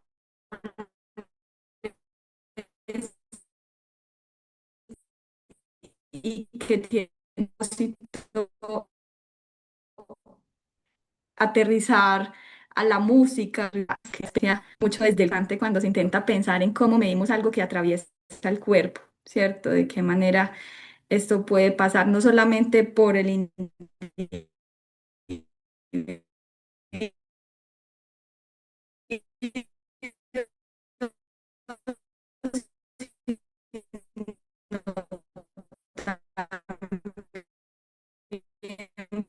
por su y que normalmente Bogotá y ahorita les voy a explicar en dónde específicamente. Los grupos de interés, pensamos en cuatro objetivos específicos del programa. El primero es promover interés y conocimiento por las artes escénicas y la cultura en términos de acercarse y vivirlo de otra manera, ¿sí? Entender el interés por lo que vendría siendo un espacio artístico desde otra perspectiva y no simplemente como algo más en la agenda. Les digo esto porque tenemos que pensar acá en el contexto de los maestros y maestras del sector público, personas muy ocupadas con mucha agenda, que están corriendo constantemente. Entonces, para el teatro también proponerles un espacio y empezar a invitarlas, a invitarlos, es un ejercicio retador, precisamente por lo que vendría siendo una actividad más dentro de sus tareas diarias. Otro de los objetivos está la intención de generar habilidades expresivas y artísticas de la comunicación. Entonces aquí va mucho esa parte de poder desarrollar habilidades en los espacios que se interactúan desde un punto distinto y es desde el cuerpo. Sí, no tanto desde la palabra siempre, sino también desde el movimiento y lo que vendría siendo más fenomenológico. El tercer objetivo está dirigido hacia brindar una realización emocional, es uno de los grandes objetivos del programa. De hecho, ahorita les voy a compartir la propuesta de evaluación que se plantea. Están dos líneas, creatividad, bienestar. Ah, bueno, también está la tercera, creatividad, bienestar y transformación, pero muy dirigido a pensar el bienestar del maestro de otra forma. Y finalmente generar comunicación para el reconocimiento de emociones, acá pensando mucho en toda todo lo que la literatura menciona acerca de la presión emocional y el riesgo psicosocial que presenta el gremio de los docentes en términos de la realización de su labor. Puntualmente, entonces, para el caso que les quiero compartir, voy a mostrarles cómo se plantea esa estructura en términos de visibilizar qué está pasando en función de una gestión, de un proceso y un impacto, pero muy específicamente en este grupo poblacional de niños y niñas de básica primaria, es decir, profes que estén acompañando cursos en estos grados y localidades cercanas al teatro, que vendrían siendo Barrios Unidos, Suba, Engativá y Usaquén. Sí, estamos hablando del teatro mayor que está ubicado hacia el norte de Bogotá principalmente. Estos colegios son públicos completamente. Y el primer ejercicio se hace pensado en que los profes puedan entender este sector cercano al teatro como una especie de ciudad compacta en donde puedan caminar al teatro, vivir la experiencia de experimentar la ciudad, tener como esa interacción con el teatro de una forma diferente. Se llevó a cabo puntualmente esta parte que se evaluó en un ejercicio de un programa que ellos llamaron Teatropedia al Aula para entender cómo se utilizaron todos estos productos o contenidos audiovisuales en la intermediación o lo que se llama la transposición didáctica en el ejercicio ya, pues como de entre la planeación y la ejecución. Sí, como bueno, el profesor tiene muchas cosas en mente, pero todo eso se cruza con un proceso de planeación que debe cumplir, unos indicadores que debe entregar y adicional entonces se le dice, usted incorpore los contenidos audiovisuales y llévelo a cabo, ¿cierto? Entonces aquí hay como toda una intención de atravesar el proceso de los contenidos de teatropedia y que se pueda usar dentro de, digamos, de cualquier proceso de enseñanza más allá de la asignatura. Inclusive, no solamente se focalizaron a profesores que estuvieran en áreas de artes digamos, como o más corporales como educación física o arte, sino también profesores de otras áreas como ciencias sociales y ciencias naturales. Entonces, acá como pensando en esta transversalización.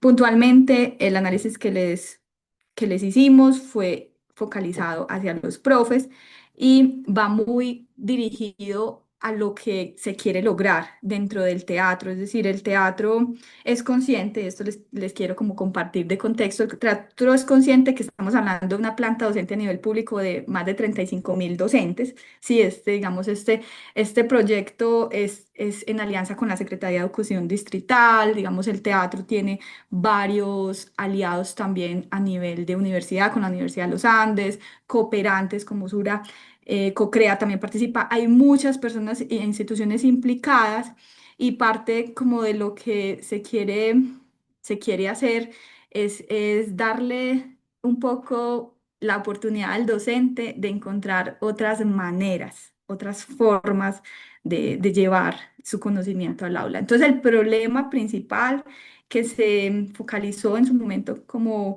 en esto es lo que tenemos que trabajar, se los describo acá y se los quiero compartir porque creo que es el que nos permite entender el reto que presenta medir aquí y es de un ejercicio no experimental inicialmente, que tiene toda la proyección de volverse cuasi experimental o un poco más experimental utilizando métodos más rigurosos, pero que atraviesa, como les digo, un grupo, que son los maestros y las maestras y sus necesidades de bienestar. Entonces aquí, digamos, el problema principal estaba dirigido a la ausencia o lo que vendría siendo como la ausencia de los espacios con un enfoque hacia las artes escénicas, la danza y el teatro, que le permitiera a los maestros algo más que solo ir, que es la creación de comunidad.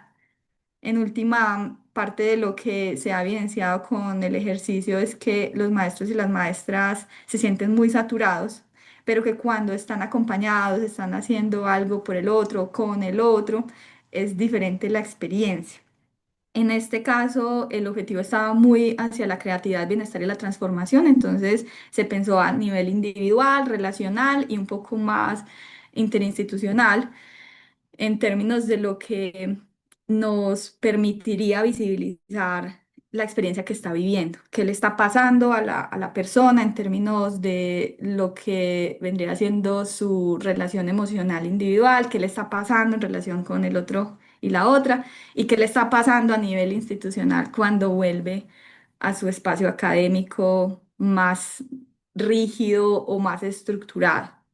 Aquí les quería pues como compartir un poquito de la investigación, este quote que traigo acá o esta referencia es un poco para visibilizar cómo a nivel mundial, digamos que esto es en términos de el mundo de las artes y la cultura, como a nivel de la reflexión frente a lo que aporta, a lo que nos genera vivir experiencias de arte, danza y teatro, transforma a nivel personal, individual y tanto colectivo. Entonces, pues de pronto algunas referencias por si les llama la atención, el tema del National Endowment of the Arts. Aquí podemos encontrar bastante evidencia sobre cómo estos programas generan un cambio tanto a nivel individual como a nivel colectivo, pero puntualmente, digamos que tomo también una cita que viene del Índice de Desarrollo de Derecho a la Educación y que está muy dirigido a cómo las artes se convierten en el motor que impulsan el desarrollo integral del maestro, ¿sí? En términos de lo que el maestro experimenta tanto en su quehacer y su preparación indirecta de espacios como en su ejercicio ya de docente en el aula. Y digamos que esta es como la tesis principal. Las artes son un motor y ese motor impulsa el desarrollo integral de los maestros y si nos ocupamos de los maestros, estos maestros van a generar algo distinto en los niños y niñas. Hay otro programa que siempre me ha parecido muy potente también, que se llama Semillas de Apego, también es de la Universidad de los Andes, pero trabaja con una población específica y Semillas de Apego hace algo muy similar a lo que plantea Teatropedia, pues se basa en que quienes acompañan y el cambio de quienes acompañan son la base del resultado del cambio de a quienes finalmente queremos transformar, ¿sí? Entonces estas personas que acompañan, que son maestros y maestras, son las primeras con las que tenemos que hacer el licuado o el cambio, por decirlo así. Ya teniendo ese contexto, me enfoco en el marco para la medición y la gestión, que les quiero contar pues unos pasos, y finalmente lo que son los aprendizajes. Igual si quedan dudas, me pueden volver a preguntar. Yo trato como, yo creo, de traerles lo más relevante para que podamos estar como también en el panel, en la conversación. Como les decía ahorita, esta parte de la evaluación se enfocó puntualmente en lo que viene siendo la creatividad, la transformación y el bienestar como uno de los propósitos principales de cambio para docentes del programa y el alcance está principalmente en lo individual y en lo colectivo. Digamos que esta propuesta de evaluación tiene un marco transversal más allá de las técnicas que son las ciencias del comportamiento. Digamos que pensamos en este abordaje para poder analizar no solamente las personas que experimentan la que viven la experiencia, sino sus grupos de referencia y cómo en esta interconexión entre quien vive la experiencia, quien lo rodea y cuál es ese marco social en el que está instalado genera unos cambios en cadena, es decir, no solo hablamos del cambio individual, sino que ese cambio individual lleva a un cambio colectivo y finalmente a un cambio sistémico, digamos, es la aspiración, por lo menos inicialmente, dentro de lo que les planteo. Y les quiero mostrar, yo creo que estos cuadrantes que podrían darnos una pista acerca de esto que quiero decir en términos de qué significa entonces analizar lo individual y lo colectivo y cómo esto luego se combina en toda la estructura del sistema de evaluación para la creación de indicadores. Pensando entonces en términos de lo individual, estamos hablando de una transformación personal del docente, la docente, y aquí puntualmente se habla de la identificación de necesidades en términos de identidades individuales, ¿sí? Modelos mentales en cuanto a las creencias, las actitudes, las percepciones que está pasando en esa persona, cómo concibe, no sé, habrán creencias de la danza, yo solo danzo cuando voy de fiesta. No sé, hay muchas situaciones acá a nivel individual que pueden generar una barrera al momento de que el profesor decida utilizar estas herramientas. Y en términos de emociones y sentimientos, cómo las experimenta y cómo las gestiona. Luego, cuando pasamos a lo externo, ya estamos hablando de unas transformaciones a nivel relacional. ¿Qué pasa con la conducta? ¿Cuál es el comportamiento en los espacios de los talleres en términos colectivos? Pues, por ejemplo, pasaba algo particular y que a la gente le daba pena moverse, miraban a los otros, cosas como esas en función de lo que viene siendo la autonomía del cuerpo o el miedo frente a decir que nuestro cuerpo ¿cómo se dice? Lo, no sé si la palabra sea dominamos, pero lo encuerpamos como que es nuestro, ¿sí? Y no nos da miedo hablar de él, movernos con él. Es lo primero que llevamos cuando nos relacionamos con las personas, pero a veces es muy obviado, como el cuerpo, ¿sí? Como el territorio propio. Y a nivel colectivo, en Erika, términos, 5 minuticos. perfecto, ya estoy en la última diapositiva, y a nivel colectivo, gracias, Santi, la parte de la transformación de patrones de pensamiento y acción, pero colectiva, en función de las normas, del comportamiento y el entendimiento común, y ya cómo esto puede en algún momento permear lo estructural, la manera en la que las instituciones educativas incorporan el programa o no solamente cómo el maestro lo lleva, sino cómo la institución puede tener inclusive espacios institucionalizados para esto. La forma o el mapa de medición, el camino que seguimos fue de 6 pasos. Puntualmente quiero enfatizar en dos, pero les quiero como compartir cuál fue ese camino en función de la estructura del equipo. Lo primero que hicimos fue un análisis situacional. Nos paramos en dónde estamos, cuál es el grupo de interés y qué queremos generar, y ahí trabajamos con 8 principios.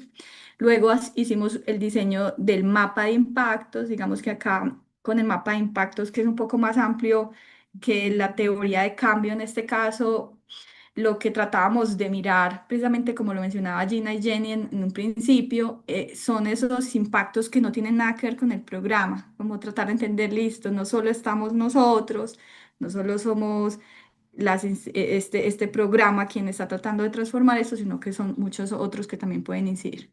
Luego hicimos un trabajo de co-construcción de indicadores en varios niveles, desde los indicadores de gestión hasta los indicadores de impacto a corto y largo plazo. Y posteriormente, un diseño de herramientas de medición. Aquí le puse una palabra prácticas, pensando mucho en la manera en la que se iban a acercar las personas a recoger la información y quiénes eran los interlocutores. Por último, la aplicación de los instrumentos y el proceso de sistematización que nos llevó en últimas al análisis, la comunicación y la gestión de resultados. En ese sentido, quiero como enfocarme en estas últimas 2 diapositivas que me tomarán yo creo que 2 minutos. Parte de los grandes aprendizajes en este proceso y en función de la evaluación, lo primero es el tema de seguir haciendo el énfasis en las personas en el centro. Entonces, la evaluación centrada en el uso, un principio que digamos, siempre va muy en la línea de los procesos que trabajamos. También entender a Teatropedia como un experimento en transición. Digamos que todo el tiempo la experimentación en términos técnicos nos permite seguir encontrando mejores maneras de evaluar a la hora de aplicar instrumentos. Lo que les mencioné ahorita, el tema de las ciencias del comportamiento como la base en el diseño de los instrumentos, muy en función de reducir sesgos y finalmente hacerlo agradable. Si esa idea de que recoger información y que a la gente le pregunten es como tediosa, no, como cambiar un poco eso. Y por último, cómo el trabajo interdisciplinario nos ha permitido encontrar soluciones diferentes. Aquí, pues, como les mencionaba, hay un conjunto de personas interdisciplinariamente hablando, cada uno muy técnico en su área, y nos unimos precisamente en función de encontrar la mejor manera y ser empáticos en este proceso. Creo que finalmente pues tenía un video para compartirles. El Teatro Mayor Julio Mario Santo Domingo cumple 15 años este año, entonces también pues hay un video como de 2 minutos. No sé, Santi, si lo proyecto. Sí, listo, voy a volver a proyectar para poner sonido, ahí como para quedarnos con, con esto último. Y ahí creo que ahí ya se escucha.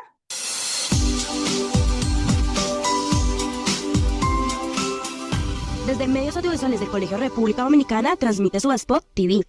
Desde el Colegio República Dominicana, junto a Luz Ángela Cano, María Paula Botero y José Jara, el profesor Jaime Benavides y Johan Manuel Novoa Rodríguez celebraron con alegría su participación en Teatropedia, un proyecto que fortalece la pedagogía a través del teatro, el juego y la creatividad en el aula. En este espacio también conmemoramos con entusiasmo los 15 años de la Biblioteca Julio Mario Santo Domingo, un verdadero semillero de cultura, aprendizaje y encuentro comunitario. En 2 años, Maestros al Mayor ha permitido que más de 10.000 educadores de colegios públicos accedan a espectáculos gratuitos, fortaleciendo su formación con herramientas artísticas. Es algo que nos une también un poquito más al arte. A veces desde la docencia pensamos que es algo lejano. Gracias por esta oportunidad de crear, compartir y crecer juntos como docentes del distrito, encontrando un espacio de aprendizaje y esparcimiento desde el arte y la educación. Sigamos sembrando bienestar a través del... Muchas gracias. Gracias, Erika, a ti. Pues yo quedo también emocionado, igual que con Gina y con Jenny. Y aquí particular, yo creo que me tuve que pasar y se escucha un poquito eco. Eh, Creo que después voy a tener que conversar más con Erika porque ahorita, además de pues dedicarme a temas de evaluación de impacto, de monitoreo de evaluación propiamente. Estoy en una casa cultural en Santa Fe de Antioquia, pues es algo así como familiar, pero empecé con temas de contenidos porque ahí como que me gusta ese tema, pero ya nos estamos pensando también cómo el arte moviliza y es un dispositivo también para generar un montón de transformaciones. Es una casa cultural abierta pues como a todo el público y bueno, ahí yo creo que después estaré tocando la puerta o invitando también. De una vez abro la invitación a todas y a todos los que están aquí cuando vayan a Santa Fe de Antioquia. Esto es una cuña no pagada. Vayan a Candela Casa Cultural, que ahí también se están tejiendo un montón de historias todos los días. Para empezar yo voy a proyectar aquí para que conversemos. También ahorita les voy a abrir pues el micrófono a los y las asistentes y yo quiero empezar con una pregunta o más bien, sí, preguntarles como ustedes qué piensan sobre esta frase que he encontrado por ahí porque Gina lo mencionaba al principio, también Jennifer y ahorita Erika con el tema de, digamos, de los malos resultados, entre comillas, pues decimos que los malos resultados de buenos datos también te brindan mucho conocimiento y es como empezar a conversar sobre lo ético también de evaluar y de comunicar esos resultados no esperados y que también a veces esos resultados no esperados están muy anclados al mismo diseño del proyecto del proyecto propiamente y de cómo la evaluación se tiene que ir adaptando a ello. Entonces, conversar un poco sobre eso, cómo los malos resultados de buenos datos también brindan mucho conocimiento. Ahí la dejo como a voluntad. ¿Quién quiere iniciar? Bueno, si quieren inicio yo. Yo creo, Santi, que hay dos que a mí me gustaría decir sobre esto. Lo primero es los datos, porque nos cuesta pensar que siempre el resultado, pues como que, mejor dicho, yo no creo que el resultado al final sea malo, creo que es el resultado per se. Lo que pasa es que tenemos una expectativa sobre lo que queremos generar, que le ponemos un calificativo malo o bueno. Y yo creo que ahí lo que hay también es un hallazgo que nos permite mejorar el proceso. Entonces yo siento que yo no diría que son malos resultados, creo que son hallazgos del proceso y qué maravilla que los tengamos, ¿cierto? Porque nos cuesta mucho y yo entiendo, a la final hay fondos, hay recursos, hay personas, hay tiempo y tenemos una expectativa sobre lo que queremos generar.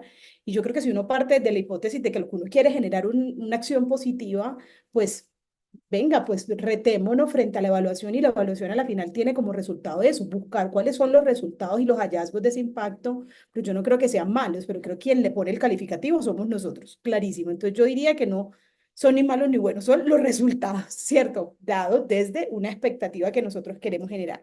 Eso es lo primero. Y lo segundo, creo que nos cuesta cuando estamos tan enamorados de las soluciones, y esto es una cosa que nos pasa mucho cuando uno monta startups y en este mundo del emprendimiento, es como enamórate del problema, no de la solución, y creo que aplica mucho para los temas de evaluación, ¿cierto? Y es que estamos tan enamorados de la solución que nos pasa cuando vienen evaluadores externos, ¿cierto? Porque, ¿qué nota? Por ejemplo, a veces nosotros operamos y medimos, entonces, claro, uno va como con la expectativa porque nosotros todos somos responsables de todo el proceso, pero cuando son procesos en los que llegan externos a evaluar, estamos tan enamorados de la solución que nos cuesta ver ese resultado como una oportunidad de mejora. Y yo creo que si algo nos da la evaluación, que es lo más lindo que tienen los procesos de evaluación y de medición, son uno poder ajustar las cosas para hacerlas mejor.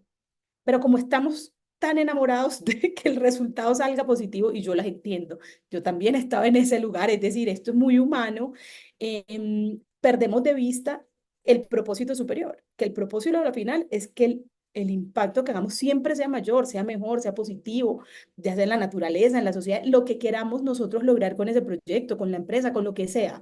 Entonces yo creería que la segunda mirada sobre esto es no perder de vista que, como dice también esto, evaluar para transformar, la evaluación es una herramienta para mejorar el proceso. Y si nosotros realmente estamos convencidos del impacto positivo que tienen nuestras acciones, como fomentamos que tiene esta metodología tan poderosa o Teatropedia, que nota que uno pueda tener datos para mejorar. Es que creo que ahí está el quick del asunto, tener información de valor, pero no decir, logramos esto, pero ¿sabes qué? Si ajustamos aquí, podemos hacerlo mucho mejor. Entonces, para mí serían esas como dos miradas frente a esto que nos propones.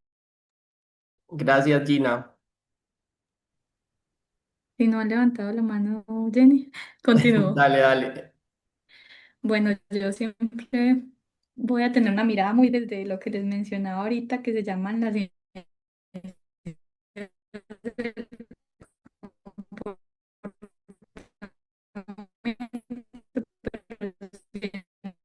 y parte de lo que yo he descubierto que tiene que ver con algo así. Entonces, al tener ese sesgo como humanos, de alguna manera, y juntarlo con la necesidad de presentar resultados, hay algo que se cruza fuertemente allí y es cómo actuamos, que es lo que tendría, siento yo, frente como a una impresión o un miedo frente a cuando algo sale mal. Significa, lo decía, ahí empiezan a aparecer estas formas en las que asumimos los errores y es con un pensamiento positivo. No, pero eso lo podemos hacer de otra forma o no, eso no es tan importante porque lo que nos interesa es que salga bien, que las cosas nos visibilicen lo que estamos esperando. Entonces yo siento que lo primero que se podría pensar allí es en socializar qué significa que en un proceso de evaluación algo salga como no lo esperamos, pues significa que hay unas brechas y verlo más objetivamente quizá nos muestre el valor que tiene, pues entender que hay brecha significa que de alguna manera estamos ahí para generar soluciones y que en algún sentido no se está tampoco como adulando a que todo sale color de rosa, porque es interesante también, yo creo, y creo que es lo más interesante cuando salen cosas que no se esperaban, que al final no siempre hacen referencia a algo malo o, o algo que no, sí, que no nos conviene, sino que en ocasiones también lo que nos está mostrando son más como asuntos de sesgos frente a una situación. Entonces, esa sería mi percepción. Bueno, yo pienso que los resultados, como dice Gina, es eso es lo que nos arroja. Cuando no son positivos, no es de preocuparnos, es de ocuparnos para perfeccionar y cómo seguimos puliendo esos baches que nos arrojaron. Y también yo pienso que también es importante el tema de la preparación y la investigación, porque eso también nos va a permitir que al momento de evaluar, pues contrarrestar un poco y minimizar el riesgo en el error o en lo que no sea muy positivo. Gracias, Jenny. Dale, Erika. No, creí que estabas hablando. Me gustó Bueno, mucho que mencionaste lo del error, simplemente dije eso, como minimizar el error. listo. Bueno, otra pregunta que eso también lo mencionaron las tres, tiene que ver con cómo o de qué manera han enfrentado ustedes y también las organizaciones todo el tema de la atribución y de la medición del cambio a largo, mediano plazo, pues que normalmente cuando uno hace un diseño o cuando está evaluando un proyecto, programa de iniciativa, además cómo también, digamos, se controlan esos sesgos para que esa atribución realmente corresponda al impacto, llamémoslo entre comillas, real o al impacto atribuible directamente al proyecto. Hablemos ahí un poco de cómo controlan esos sesgos y también cuáles son los desafíos ahí frente a lo intangible o a lo que emerge luego del cierre.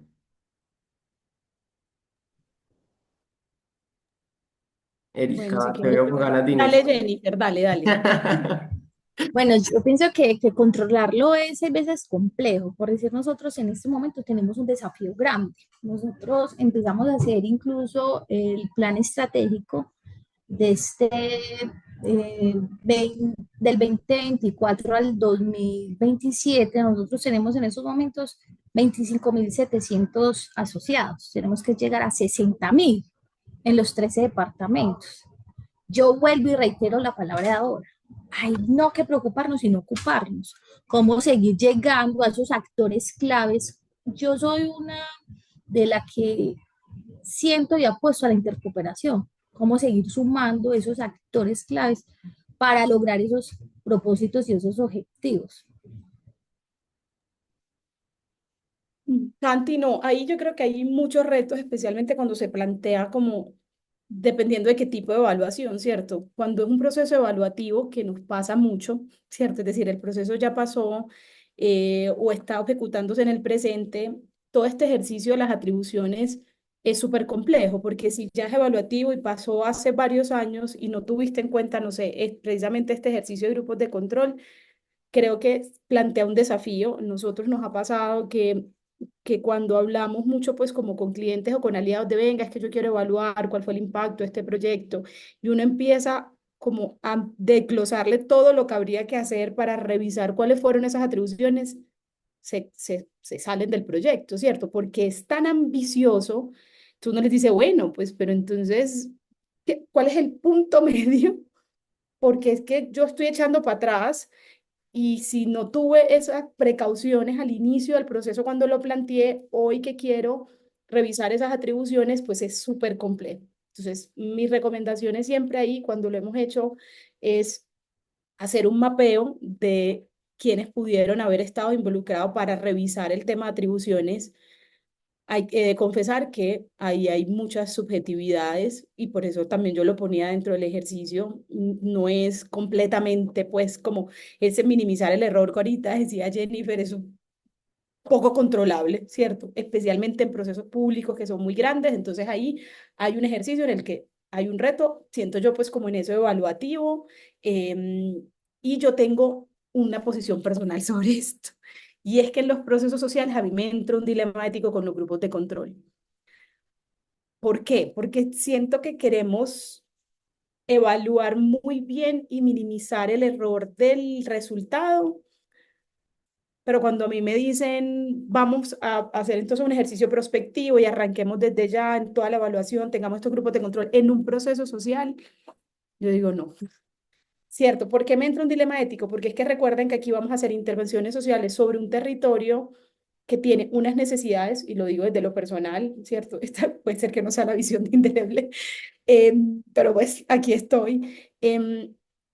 Dejar de hacer una intervención social en ciertos, como pongamos cuando es una intervención poblacional, solo para medir ese impacto, a mí me entra en un dilema ético profundo, porque me cuesta, ¿cierto? Como que yo prefiero que no tenga el dato ni tan riguroso, ni la atribución sea la esperada, pero que a la final logramos evaluarlo desde otra mirada. Es mi visión, puede ser que esté equivocada, metodológicamente sé que es complejo, pero supongamos, no es lo mismo tener grupos de control, no sé, en la medicina, por uno probar un medicamento, entonces uno, listo, entrega unos placebos a un grupo de control y evalúa el medicamento, creo que son procedimientos diferentes, pero cuando hablamos de hacer intervenciones con el ser humano, ¿qué tanto entonces estamos tan enfocados en el resultado y en la medición de impacto en esas atribuciones y en minimizar ese error, que realmente poder llevar lo mejor que tenemos de una intervención que hemos probado que funciona, de pronto no con, como con toda la rigurosidad de la medición, pero que en el fondo,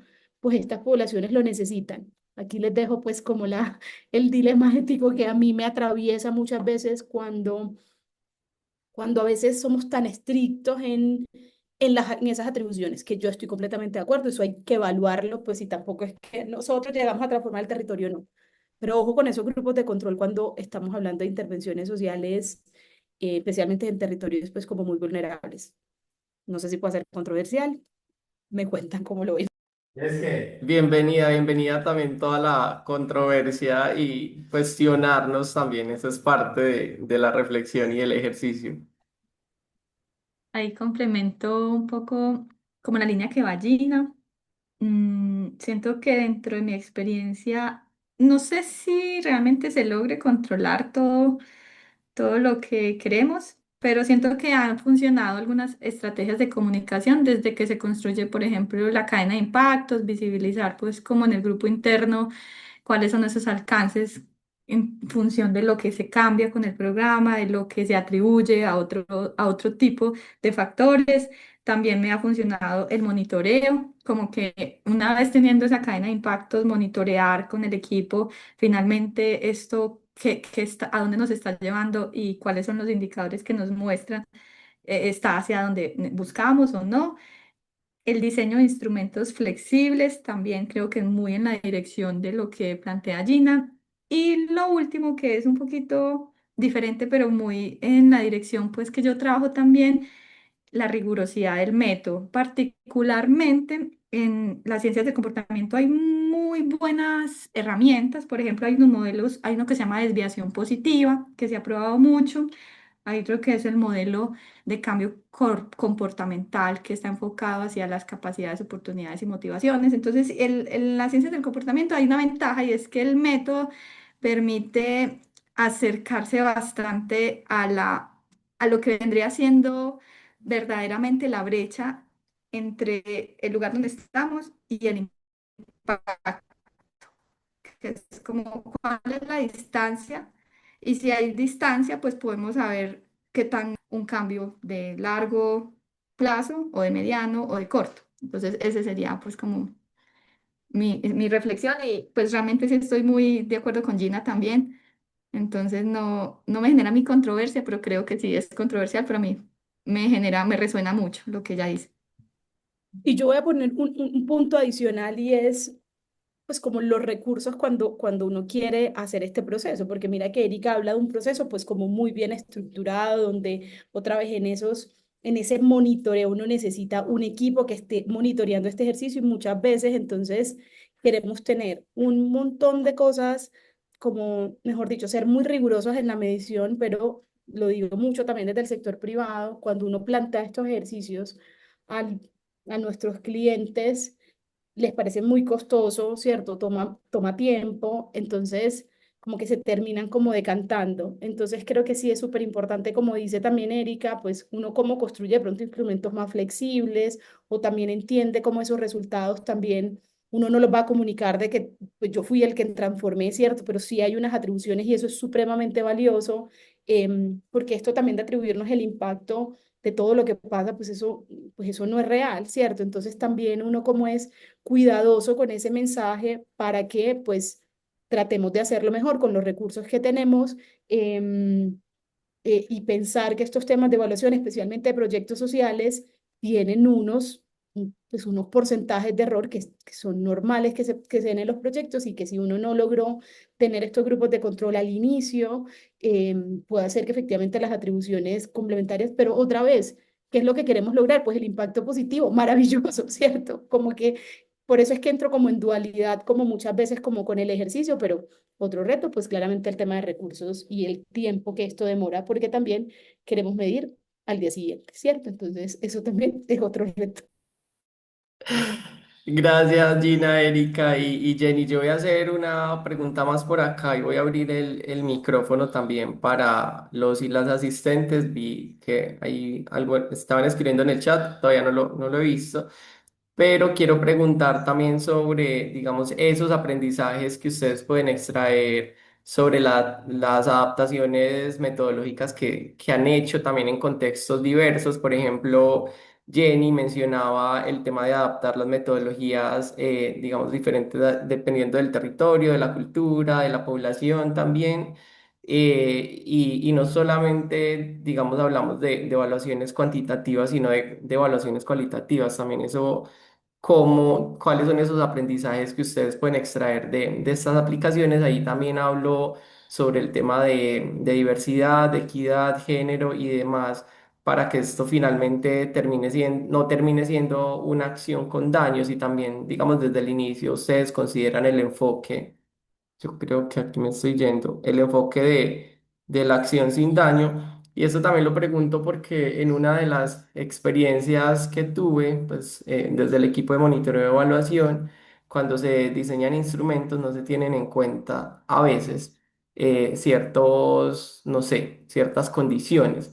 Una vez en un diseño, por ejemplo, digamos, nos casi que obligaban a preguntarle a personas LGTBIQ+, luego de reafirmar como su respuesta. Es decir, si Santiago responde en un formulario que es hombre, pero que no se identifica como LGTBIQ+, pero además sí se identifica con género femenino, es como yo, ¿cómo voy a llamar a una persona a decirle como ven, tú sí respondiste efectivamente esto? Eso es como una anécdota también como para que conversemos frente a lo ético que hay detrás. Y es como no, yo pues me negué rotundamente desde el inicio también por mi propia experiencia personal. Es como yo no quisiera que a mí me llamen a preguntarme o a confirmar el dato si yo ya te lo di. Entonces, frente a eso, equidad, diversidad y género también, que es un poco lo transversal a Glocal este año, y sobre esas adaptaciones metodológicas en contextos diversos. ¿Quién quiere iniciar? Bueno, retos muchos, aprendizajes bastantes. Con eso que contabas, de hecho, cuento un ejemplo que nos pasó, incluso eso fue finalizando el año. Llegó una de las practicantes nuevas en el tema, en el área de comunicaciones y realizó una pauta. Entonces, en este caso fue para el Chocó. Tú sabes que ahorita pues el tema de las NAR, negro, afrocolombiano, raizal o palenquero, pues se tiene que estar bien el contexto de eso. Y mandó una pauta con una chica blanca, una emprendedora blanca. Eso, mejor dicho, el atropello cultural, claro, porque eso es muy delicado, porque tienes que estar en el entorno, en el contexto. Tú no puedes venir a hablar del tamal que se hace en Antioquia al pastel chocuano, que es casi similar allá en el departamento del Chocó. Entonces nosotros sí para eso tenemos que hacer muchos estudios sociodemográficos, culturales. La academia es uno de los pilares para nosotros desde la alianza principal, porque en el tema de investigación nos hacen grandes aportes. Para eso tenemos en este caso pues a la DAFID, al Marco Fidel, también al Gran Colombianos, que nos ayuda como con todo este material extensivo y el tema de investigación, al igual que la Universidad Cooperativa de Colombia, pues que es la universidad que se reconoce en la potencia de la economía social y solidaria a nivel nacional. Sí, pues creo que parto de ahí, o sea, sí o sí hay que conocer el contexto de todos de los territorios desde todos los ejes. De hecho, nosotros tenemos mucha población LGTBIQ+, y muchos círculos. Un caso particular, una vez fuimos a un círculo y bueno, empezamos a llamar asistencia y dijimos, Juan David X. No, qué pena, no es Juan David, yo me llamo Paola. Entonces también como ven desde el contexto del profesional, ve, tú me debes decir si hay población LGBTQ más, cómo se reconoce para poderlo aceptar allí. Nosotros nos pasaba mucho con Casacolacho, los chicos de la Comuna 13, los grafiteros, pues que nosotros llegamos a la reunión y en la cartelera que ellos tienen allá con sus nombres, pues todos decían no el nombre, sino sus nombres artísticos el güey, Tatán, Bless, no sé qué, entonces también hay que saber, conocer, informarse del territorio, de las personas, de los líderes, las lideresas, de todo. Entonces sí, sí es importante. Gracias, Jenny. Si quieren, sigo ahí. Lo que Jenny dice, bueno, primero es en la misma línea, en términos como de la necesidad de contextualizar según el territorio. Puntualmente, mi experiencia ha sido la siguiente. Sin probar todavía, haciendo hipótesis, pues la experiencia mía con Antioquia es que hay un poco más como de barreras en las instituciones que yo he acompañado. Cuando trabajo con Cundinamarca, Bogotá, pues en este caso proyectos un poquito más por fuera de Antioquia, lo que he notado es que hay como algo mixto, hay apertura, pero también hay grupos que no conocen, entonces me dicen, no sé, en la pregunta que normalmente vendría siendo como el punto de partida, que es como un poco lo que tú estás diciendo, dejamos la pregunta general, femenino, masculino, la van a poder abrir como realmente es, entonces no nos queremos meter por ahí, yo soy como así. Por ejemplo, cosas como esas tan sencillas en un instrumento, ¿qué significa no quererse meter por ahí? ¿Qué se entiende? Entonces, yo he notado que es desconocimiento, por un lado, como frente a la manera en la que yo siento que debería dársele como contexto en función de lo que vivimos actualmente o de cómo nos identificamos, ¿sí? Como un poco de desconocimiento. Entonces siento que mi experiencia ha sido mixta. Me he encontrado con instituciones que están abiertas, otras que están más cerradas y digamos que cuando tú dices, si he trabajado con este principio de acción sin daño, en la última institución que trabajé era uno de los principios muy fuertes y ahí descubrí algo y es que en definitiva, esto es una decisión de las instituciones. O sea, yo me sentí muy contenta cuando se visibilizaba, en todas las reuniones se hacía énfasis, se socializaba, se decía, ojo, trabajamos con personas que vienen del conflicto, trabajamos con mujeres de violencia, trabajamos con muchos contextos que son importantes, que sepamos qué es y cómo es. Entonces, cuando hay desconocimiento, que podría haber sido yo misma hace 3 4 años, hay error. Cuando yo empecé a conocer y a entender, yo ya empecé a situarme, a entender y a defender también.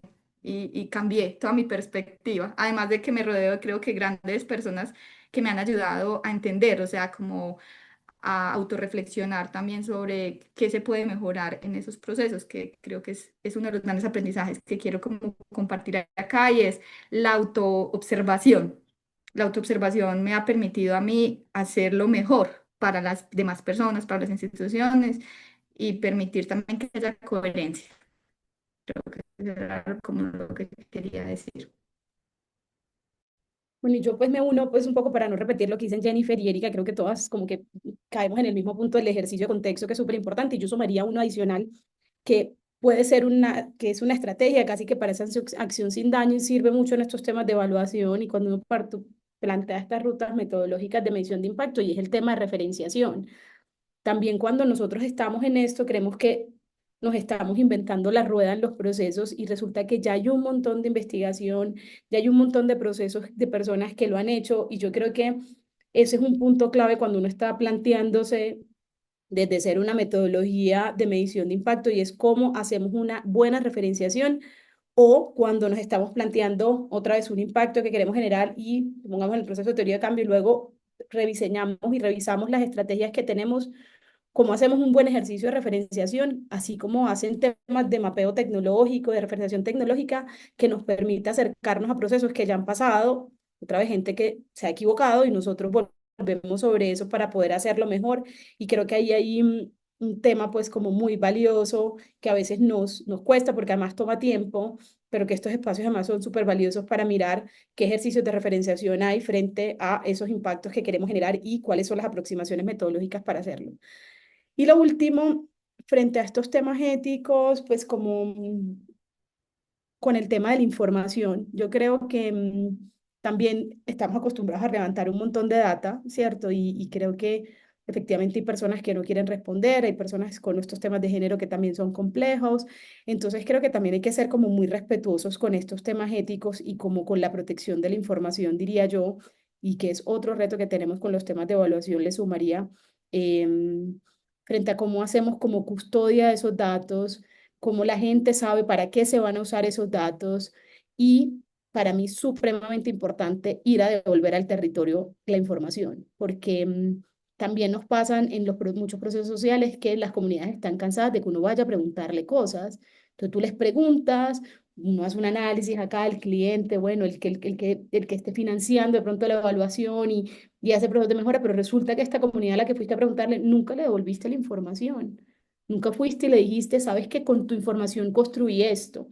Y yo creo que así cuando estemos así tirándole números al presupuesto de los temas de evaluación, eso es una cosa que uno no debería quitar nunca, porque es la responsabilidad ética que tenemos nosotros como personas que queremos realmente contribuir al desarrollo en devolver la información y que estas personas se enteren cuáles fueron esos resultados y hacer un esfuerzo concienzudo, es decir, construir herramientas pedagógicas para que ellos entiendan, ir a los lugares donde ellos realmente recolectan la información, ¿cierto? Como que creo que la devolución en los temas de evaluación también para mí se representa un dilema ético si nosotros no somos lo suficientemente como, no diría yo, como certeros en luego devolver la información y que la gente entienda para qué estamos usando como esa información. Entonces, ahí también pues como aprendizaje nos ha pasado, ¿cierto? Una vez estuvimos en un proceso en una metodología que se llama Antioquia Sostenible, de levantar toda la información para construir una visión de las subregiones en clave de los objetivos de desarrollo sostenible.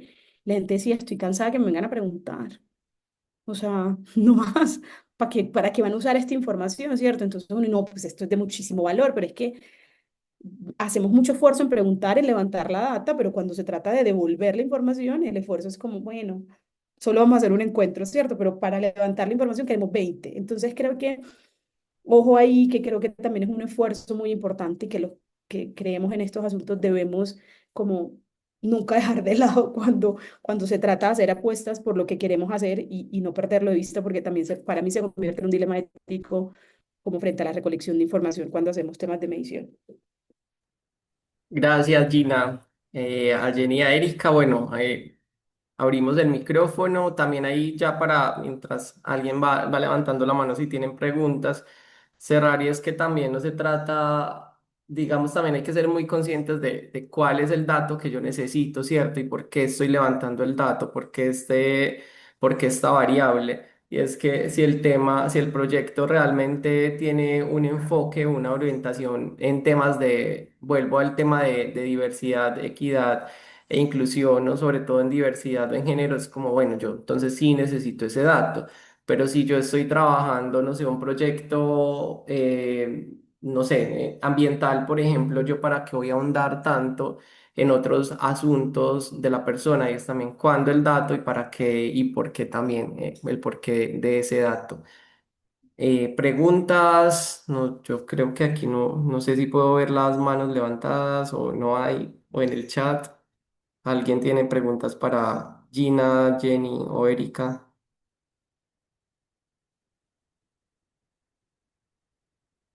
¿O ustedes quieren ahondar sobre algo más antes de ya llegar al cierre? No, yo pues la verdad agradecerles, pues me parece súper valioso pues como este espacio, la verdad no conocía pues como la iniciativa y la resalto un montón que haya tanta gente apasionada pues como por estos temas, creo que y yo hablo pues del sector en el que yo me muevo, cada vez estos temas sociales necesitan más rigurosidad, más gente que que se vuelva y haga las preguntas correctas, que no pensemos que todo está resuelto.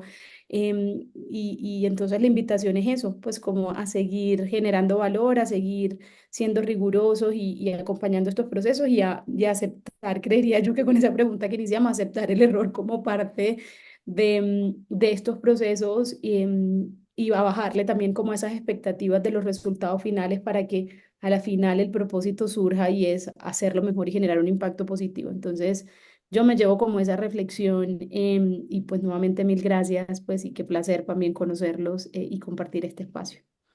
Gracias, Gina. Bueno, yo también agradecer, me uno a lo que dice Gina, no conocía el espacio, me encantó, un momento de reflexionar en muchas situaciones. De pronto yo me devuelvo a la última pregunta en algo. Mira que no solamente desde los contextos que hablamos, también juega mucho el político y el religioso. Recuerdo que nosotros damos todo el tema de talleres de empoderamiento de género y recordamos que en una parroquia, en el salón parroquial, hicimos el ejercicio del empoderamiento con el Círculo Solidario Hombres y Mujeres, un ejercicio muy bonito, pero el párroco se nos enojó. ¿Cómo se les ocurre venir a hablar de equidad de género, empoderamiento? Entonces, miren que hasta dónde vamos, o sea, hasta ese contexto también lo tenemos que aprender a estudiar. Entonces, no, me llevo muchos aprendizajes, y no esperamos seguir compartiendo lo que necesiten con todo gusto. De hecho, pues acá me vas a bajar mi número de contacto y bueno, espero que de este espacio también podamos hacer mucha intercooperación para seguir fortaleciendo pues todo este contexto social, los territorios y bueno, muchísimas gracias. Igual, chicas, Santi, el resto de personas, muchas gracias por abrir este espacio, por compartir sus ideas, por escuchar. Me voy muy contenta, como con una sensación de poder poner en la mesa esas cosas que nos pasan, ¿sí? Y poder experimentar también desde otro lugar, no desde el entregable solamente, esto que funciona y que no funciona. Gracias.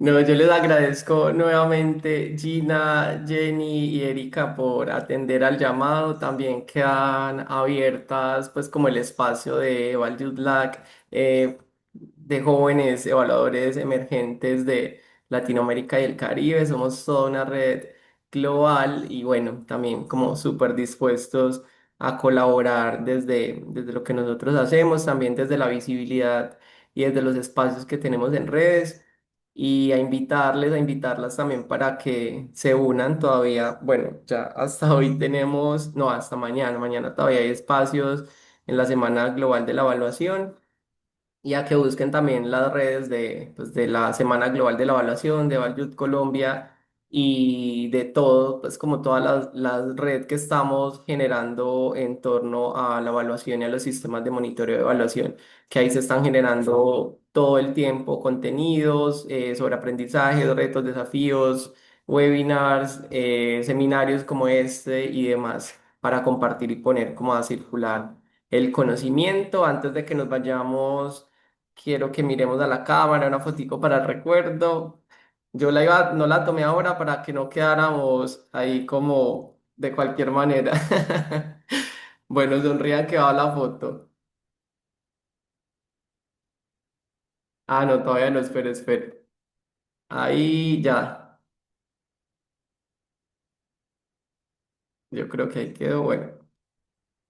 Bueno, muchas gracias también a las personas que se unieron. No sé si quieran dejar ustedes antes de despedirnos las redes de contacto, donde los pueden y las pueden seguir. O si tienen preguntas también adicionales, los y las asistentes también como donde las pueden hacer llegar.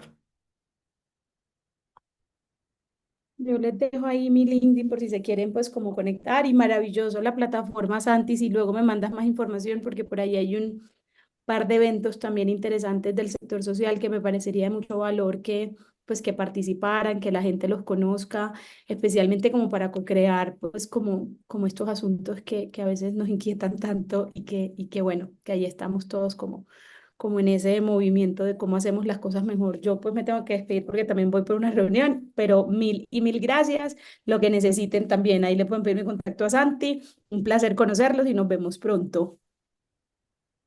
Chao, Bueno, gracias. siempre. Buena Chao. tarde para Tarde, todos. chao, Chao, gracias. chao. Gracias. Hasta luego.